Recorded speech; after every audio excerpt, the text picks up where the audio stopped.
ईमानदारी का इनाम। किसी गांव में सुरेश नाम का एक किसान रहता था। स्वभाव से वह बहुत ही अच्छा था। उसका एक खेत था जो बहुत छोटा था, जिस कारण उसके बड़े परिवार की गुजर बसर बहुत मुश्किल से ही हो पाती थी।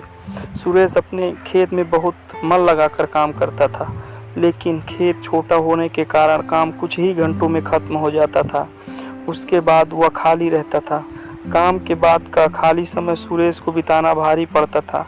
इसलिए उसने एक दिन सोचा कि क्यों ना इस खाली समय में गांव के ही सेठ जी के खेत पर मजदूरी कर लिया जाए। इससे खाली समय भी कट जाएगा और घर में पैसे की कमी भी कुछ दूर हो जाएगी। गांव के सेठ जी बड़े पहले इंसान थे। सुरेश जब उनसे काम मांगने गया तो सेठ जी ने कहा, तुम्हें मेरे खेत पर मजदूरी करने की ज़रूरत नहीं है। आज से मैं पूरे खेत की जिम्मेदारी तुमको देता हूँ। जो भी फसल होगी आधा मुझे दे देना और आधा तुम ले जाना। सेठ जी के इस भले व्यवहार से सुरेश बहुत खुश हुआ और अगले ही दिन उनके खेत पर काम शुरू कर दिया। वह प्रतिदिन सुबह सबसे पहले अपने खेत का काम खत्म करता और फिर सेठ जी के खेत में काम करने चला जाता था। एक दिन दोपहर को जब सुरेश सेठ जी के खेत में हल चला रहा था, उसी वक्त उसका पैर किसी सख्त चीज़ से टकराया।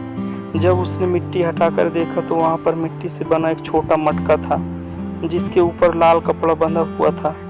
सुरेश पहले तो थोड़ा डर गया, लेकिन फिर भी उसने थोड़ा साहस करते हुए मटके पर बंधा कपड़ा हटाया।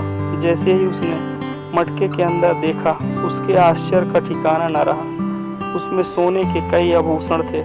सुरेश को अब समझ में ही नहीं आ रहा था कि वह इन कीमती आभूषणों को क्या करे।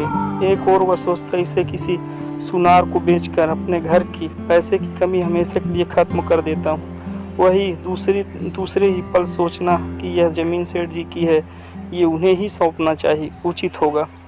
काफ़ी देर तक उलझन में पड़े रहने के बाद वो अंत में सेठ जी के घर ही गया। उसने सेठ जी को सारी कहानी बताकर मटका उन्हीं के सामने रख दिया। मिट्टी का वह मटका देखकर सेठ जी ने उसे पहचान गए और बोले, ये मेरी दादी के आभूषण है। मैं कई वर्षों से इसे खोजने की कोशिश कर रहा था। मुझे पता नहीं था कि ये कहाँ गड़े हुए हैं। इन्हें अचानक खोजकर तुमने बहुत बड़ा उपकार किया है। तुम्हें इस काम के लिए कोई बड़ा इनाम तो मिलना ही चाहिए। सेठ जी, मुझे आपने अपने खेत पर काम दिया, यही बहुत है। अब मुझे कोई इनाम नहीं चाहिए। सुरेश ने सेठ जी से हाथ जोड़कर आग्रह किया। फिर सेठ जी ने कहा, सुरेश, मैं जानता हूँ कि तुम बहुत मेहनती और ईमानदार हो, लेकिन इनाम तो तुम्हें स्वीकार करना ही होगा। सेठ जी थोड़े से देर रुके और फिर कहा, मेरे जिस खेत पर तुम काम कर रहे हो, आज से वह तुम्हारा है। तुम उसके मालिक हो। सेठ जी के मुंह से यह बात सुनकर सुरेश खुशी से झूम उठा। उसकी आंखों में खुशी के आंसू थे। वह मन ही मन सोच रहा था कि यदि वह लालच में पड़कर अपनी ईमानदारी को भूल जाता तो उसे इतना बड़ा इनाम नहीं मिलता। इस कहानी से यह सीख मिलती है, ईमानदारी सबसे अच्छी नीति है। थोड़े से लालच के लिए किसी के साथ बेईमानी नहीं करनी चाहिए। दोस्तों, कहानी पसंद आई हो तो लाइक एवं सब्सक्राइब करें और कमेंट के माध्यम से बताएं कहानी कैसी लगी।